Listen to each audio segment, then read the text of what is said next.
Hello everyone, welcome back to my channel Mithun Mampi ব্লগে তোমাদের সকলকে আরও একবার ওয়েলকাম। কেমন আছো তোমরা সবাই? আশা করি তোমরা সবাই ভালো আছো।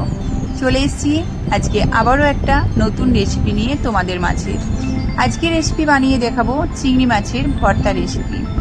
তো এই রেসিপিটা অত্যন্ত সুস্বাদু এবং অত্যন্ত মজাদার হতে চলেছে।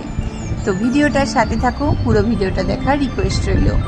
তো দেখো, প্রথমে এখানে আমি নিয়ে নিয়েছি কুচো চিংড়ি। এখানে আমি কুচো চিংড়িটা ভালোভাবে ধুয়ে পরিষ্কার করে নিয়েছি। এবার আমি একটা প্যানের মধ্যে বেশ কিছুটা তেল দিয়ে দিলাম। তেল ভালোভাবে গরম হয়ে গেলে আমি চিংড়ি মাছগুলো সব তেলের মধ্যে দিয়ে দেব। চিংড়ি মাছ একে একে তেলের মধ্যে দিয়ে দিয়েছি। আর এখানে দেখো, চিংড়ি মাছটাই আমি আগে থেকেই নুন হলুদ মাখাইনি। তোমরা চাইলে চিংড়ি মাছে আগে থেকেই নুন হলুদ মাখিয়ে নিতে পারো। এবার এই চিংড়ি মাছটা আমি বেশ কিছুক্ষণ নাড়াচাড়া করে নিলাম। এবার ওপর থেকে আমি সামান্য একটু হলুদ আর সামান্য একটু নুন ছিটিয়ে নেব। সামান্য একটু হলুদ আর সামান্য একটু নুন ছিটিয়ে নিয়ে ভালোভাবে আরও কিছুক্ষণ নাড়াচাড়া করে নেব, যাতে চিংড়ি মাছের মধ্যে নুন হলুদ ভালোভাবে মিশে যায়। আর চিংড়ি মাছটার মধ্যে যেহেতু দেখো কতটা জল বেরিয়েছে, এজন্য এই রান্নাটা হতে আমি 5 থেকে 7 মিনিট ছেড়ে দিয়েছিলাম। 5 থেকে 7 মিনিট পর ফিরে এসেছি। আমার রান্নাটা দেখো খুব সুন্দরভাবে ফ্রাই হয়ে গেছে। চিংড়ি মাছগুলো খুব সুন্দরভাবে দেখো ফ্রাই হয়ে গেছে। এবার এই চিংড়ি মাছগুলো আমি একটা পাত্রের মধ্যে উঠিয়ে নেব। চিংড়ি মাছ আমি পাত্রের মধ্যে উঠিয়ে নিয়ে প্যানের মধ্যে আরও কিছুটা তেল দিলাম। তেল ভালোভাবে গরম হয়ে এলে তেলের মধ্যে আমি দিয়ে দেব 7 থেকে 8টা মতো শুকনো লঙ্কা। এখানে আমি 7 থেকে 8টা মতো শুকনো লঙ্কা নিয়েছি। তোমরা যে যেরকম ঝাল খাবে, কম বা বেশি লঙ্কা এখানে ব্যবহার করতে পারো।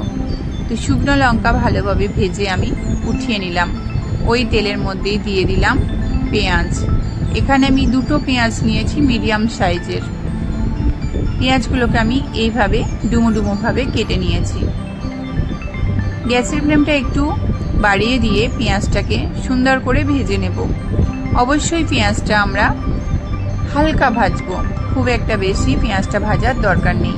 দেখো, এই অবস্থা পেঁয়াজটার মধ্যে দিয়ে দেব রসুন। এখানে আমি 10-12 কোয়া মতো রসুন দিয়েছি।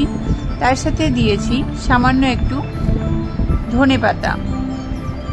রসুন আর ওপর থেকে ছিটিয়ে নিলাম সামান্য একটু ধনেপাতা। আরও কিছুক্ষণ নাড়াচাড়া করে আমি পেঁয়াজটাকে ভেজে নিচ্ছি।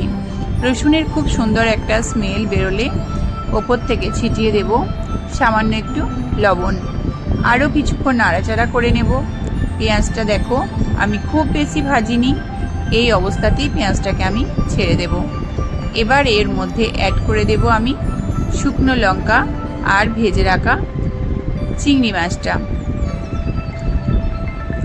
শুকনো লঙ্কা আর চিংড়ি মাছ ভাজাটা অ্যাড করে দেওয়ার পরে আরও কিছুক্ষণ নাড়াচাড়া করে নেব।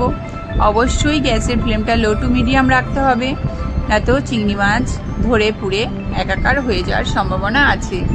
তো দেখো, আমার ভাজাটা হয়ে গেছে আর খুব সুন্দর একটা স্মেল বেরিয়েছে।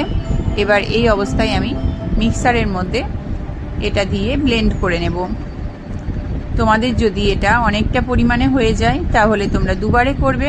আমার একবারেই হয়ে গেছে, তো আমি একবারেই দেখো ব্যাটারটা করে নিয়েছি।